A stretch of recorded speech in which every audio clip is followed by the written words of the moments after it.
ফেব্রুয়ারি পানিসাগর মহকুমার অন্তর্গত বিলথুই চাঁদপুর গ্রামে মহর্ষি দয়ানন্দ আর্য গুরুকুলে অনুষ্ঠিত হয় 3 দিবসীয় অষ্টম বর্ষপূর্তি উৎসবের অন্তিম তথা সমাপ্তি লগ্নের অনুষ্ঠান। জানা গেছে, ভারতবর্ষের গুজরাট বানপ্রস্থ সাধক আশ্রম থেকে আগত স্বামী শ্রেয়স্পতিজি, রাজস্থান থেকে আগত ভাগচাঁদ আর্য, হরিয়ানা থেকে আগত নিগম মুনিজি, রঞ্জিত আর্য, ভারত ভূষণ আর্য, রঞ্জিত সিং, সুখবীর আর্য, আগরতলা থেকে আগত গুণধর দাসজি, গুরুকুলের প্রিন্সিপাল রুচি আর্য এবং ভূমিদাতা নিরঞ্জন নাথদের হাত ধরে বিগত 10ই ফেব্রুয়ারি সকালে আনন্দঘন মুহূর্তের মধ্য দিয়ে অনুষ্ঠিত হয় 3 দিনব্যাপী অষ্টম বর্ষপূর্তি উৎসবের উদ্বোধনী অনুষ্ঠান।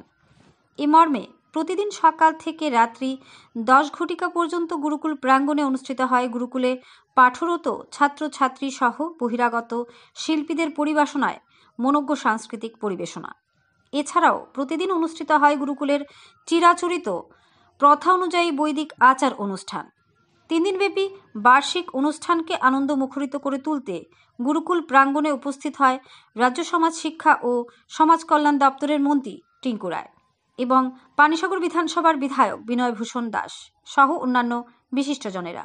গুরুকুল প্রাঙ্গণে আয়োজিত এই উৎসব ভক্তি, শিক্ষা ও সংস্কৃতির এক মিলন ক্ষেত্রে পরিণত হয়। উপস্থিত অতিথি ও শিক্ষার্থীরা সহ বিশিষ্টজনেরা গুরুকুলের পবিত্র পরিবেশ, বৈদিক শিক্ষা ও আচার অনুষ্ঠানের মাধ্যমে এক গভীর আধ্যাত্মিক স্পর্শ অনুভব করেন। এ মর্মে অনুষ্ঠান মঞ্চে গুরুকুলের পাঠরত ছাত্রছাত্রীরা বৈদিক মন্ত্রোচ্চারণ, যোগ সাধনা এবং নৈতিক শিক্ষার উপর বিভিন্ন ধরনের প্রদর্শনী উপস্থাপন করেন। মন্ত্রী সহ বিধায়ক গুরুকুলের ঐতিহ্যবাহী বৈদিক শিক্ষা ব্যবস্থার ভূয়সী প্রশংসা করেন এবং বর্তমান আধুনিক প্রজন্মের কাছে এর প্রয়োজনীয়তা তুলে ধরেন। মন্ত্রী টিঙ্কু রায় ওনার আলোচনায় বলেন, গুরুকুল শিক্ষা শুধুমাত্র জ্ঞান অর্জনের মাধ্যম নয়, এটি চরিত্র গঠনের এক শক্তিশালী ভিত্তি। বর্তমান প্রজন্মে সমাজ যখন নৈতিক সংকটের মুখোমুখি, তখন মহর্ষি দয়ানন্দ আর্য গুরুকুলের মতো প্রতিষ্ঠান সমাজকে সঠিক দিশায় পরিচালিত করতে পারে। বৈদিক শিক্ষা শুধুমাত্র প্রাচীন ঐতিহ্য নয়, এটি চিরকালীন সত্যের ধারক, যা আমাদের জীবনকে সুশৃঙ্খল ও মূল্যবোধ নির্ভর করে তোলে। বিধায়ক বিনয়ভূষণ দাস সমাজের প্রতিটি স্তরে এই ধরনের শিক্ষা ব্যবস্থা পৌঁছে গেলে একটি নৈতিক ও আলোকিত সমাজ গঠিত হবে বলে মত ব্যক্ত করেন। গুরুকুলের গুরুজি বিমাননাথ জানান, এতদিন গুরুকুলে বালিকাদের শিক্ষাদান করা হতো, আগামী দিনে বালকদেরও শিক্ষাদানের সিদ্ধান্ত হাতে নেওয়া হয়েছে। সেই মোতাবেক বুধবার বিকেলে অনুষ্ঠিত হয় বৈদিক মন্ত্রোচ্চারণ সহ বৈদিক যজ্ঞানুষ্ঠানের মাধ্যমে বৈদিক প্রথা মেনে বালকদের জন্য আবাসের ভিত্তিপ্রস্তর স্থাপন অনুষ্ঠান। পরিশেষে সাংস্কৃতিক মঞ্চে অনুষ্ঠিত সাংস্কৃতিক পরিবেশনার মধ্য দিয়ে সমাপ্তি হয় 3 দিনব্যাপী অষ্টম বর্ষপূর্তি উৎসবের সমাপ্তি লগ্নের অনুষ্ঠান।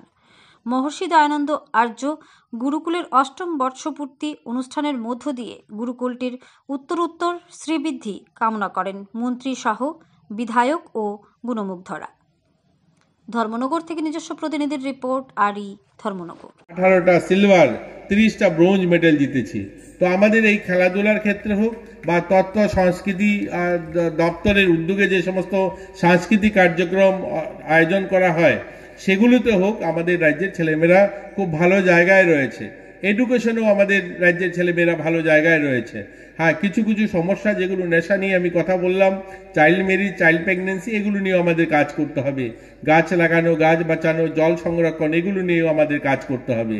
আর সর্বশেষ কথা হলো, এই গুরুকুলের যে প্রয়াস, ওনারা যেভাবে নিজেদের এত পরিশ্রম করে এই সংস্থাটাকে দাঁড় করানোর চেষ্টা করছেন, সাধুবাদ জানাই।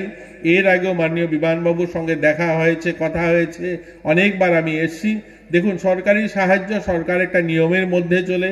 আমি এর আগেও কথা বলেছি, আমরা 40টা হোম পরিচালনা করি। আমাদের সোশ্যাল ওয়েলফেয়ার দপ্তর বিভিন্ন হোমে যারা ছাত্রছাত্রীরা থাকে তাদের আর্থিকভাবে আমরা অনুদান দিয়ে থাকি প্রত্যেক বছর।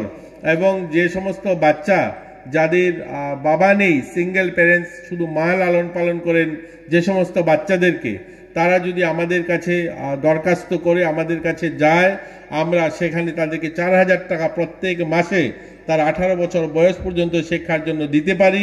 কিন্তু সেগুলো যে নিয়ম রয়েছে সরকারি, সেই নিয়ম সমস্ত পালন করে আমাদের কাছে আসতে হবে, তবেই আমরা সেই সমস্ত আর্থিক সাহায্য করতে পারি।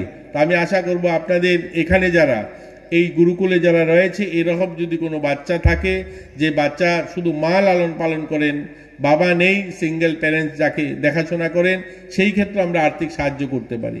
চিকিৎসার ক্ষেত্রে কোনো কোনো কারণে বিশেষ চিকিৎসার প্রয়োজন হলে যে সমস্ত বাচ্চা গরিব বাচ্চা, মা বাবার কোনো চাকরি নেই, সরকারি চাকরি নেই, তারা চিকিৎসা করাতে পারেন না, বাইরে তাদেরকে নিয়ে চিকিৎসা করাতে হয়, সেই ক্ষেত্রেও কিন্তু আমরা তাদেরকে 3 লক্ষ টাকা পর্যন্ত নগদ দিয়ে তাদেরকে চিকিৎসার ব্যবস্থা আমরা করাতে পারি, আমরা দিয়ে থাকি।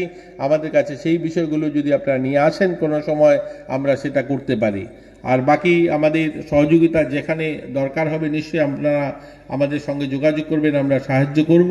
সকলেই ভালো থাকবেন এবং আপনাদের এই কার্যক্রম সুন্দর কার্যক্রম আরও চলবে। আর নিশ্চয়ই আরও অনেকগুলো সাংস্কৃতিক অনুষ্ঠান রয়েছে, আপনারা সেগুলো উপভোগ করবেন। আমাকে আমন্ত্রণ জানিয়েছেন, আমি আপনাদেরকে ধন্যবাদ জানাই। मंच में जो अतिथि है आप सबको मैं धन्यवाद करता हूं। और इतना दूर से आप लोग हरियाणा से, गुजरात से आप लोग आए हैं और त्रिपुरा में, ये छोटा सा त्रिपुरा है लेकिन अच्छा लगेगा। त्रिपुरा ऐसे एक प्रदेश है जहाँ पे आप दक्षिण में जाएंगे तो माँ त्रिपुरेश्वरी है, जो 51 पीठ है देश का, उसमें से एक पीठ है माँ त्रिपुरेश्वरी। और आप नॉर्थ में है, बैठे हैं नॉर्थ में आप जाएंगे तो उनुकुटी, जहाँ पे शिव जी का स्थान है, उनुकुटी है, शैव तीर्थ हम बोलते हैं। तो बहुत ही सुंदर है, हरियाली आप देखेंगे तो आप लोग आए तो आपको पता ही चल रहा होगा। अब हवाई जहाज से देखेंगे तो पूरा ही हरियाली दिखेगा। आप जंगल जैसे है और जल भी ऐसे है। आप प्रदेश में देखेंगे तो जहाँ पे भी नदी नाला दिखेगा आपको पानी दिखेगा, सूखा नहीं दिखेगा। आप मध्य प्रदेश, राजस्थान या बाकी प्रदेश में जाएंगे तो देखेंगे पहाड़ में पत्थर का पहाड़ है और नदी नाला भी सूखा दिखता है और रेत का बड़े बड़े भूमि दिखता है। लेकिन त्रिपुरा ऐसे नहीं है। त्रिपुरा एक तरफ जैसे माँ त्रिपुरेश्वरी है, दूसरी तरफ भगवान शिव जी है, और ऐसे लगता है जो माँ हमारे को गोदी बैठा के रखा है, इतना सुंदर भूमि है। यहाँ पे बहुत कुछ है त्रिपुरा में, ऐसे छोटा प्रदेश हो सकता है, मैं बांग्ला में बोला है, बहुत कुछ में हम पूरे बड़े बड़े प्रदेश से बहुत आगे। खेल कूद में हमारे यहाँ पे दीपक कर्मकार है, सोमदेव बर्मन है, छोटा सा आरसिया है जो ओलंपिक में मेडल जीते हैं। तो ऐसे खिलवाड़ भी हमारे यहाँ पे, और ऐसे रिसोर्स भी है। आप ये जो राबाड़ के पेड़ देख रहे हो, ये देश के 2nd लार्जेस्ट प्रोड्यूसर स्टेट है, जहाँ पे करीब करीब 1 लाख मीट्रिक टन राबार होता है। 1500 करोड़ का राबार हम लोग बेचते हैं देश भर में। और जो इंडिया में सबसे ज्यादा राबार होता है केरल में और बाकी त्रिपुरा में होता है। तो इतना छोटा प्रदेश है लेकिन इनका रिसोर्स बहुत है। हमारा नॉर्थ ईस्ट में सबसे ज्यादा नेचुरल जो गैस है वो हम प्रोड्यूस करते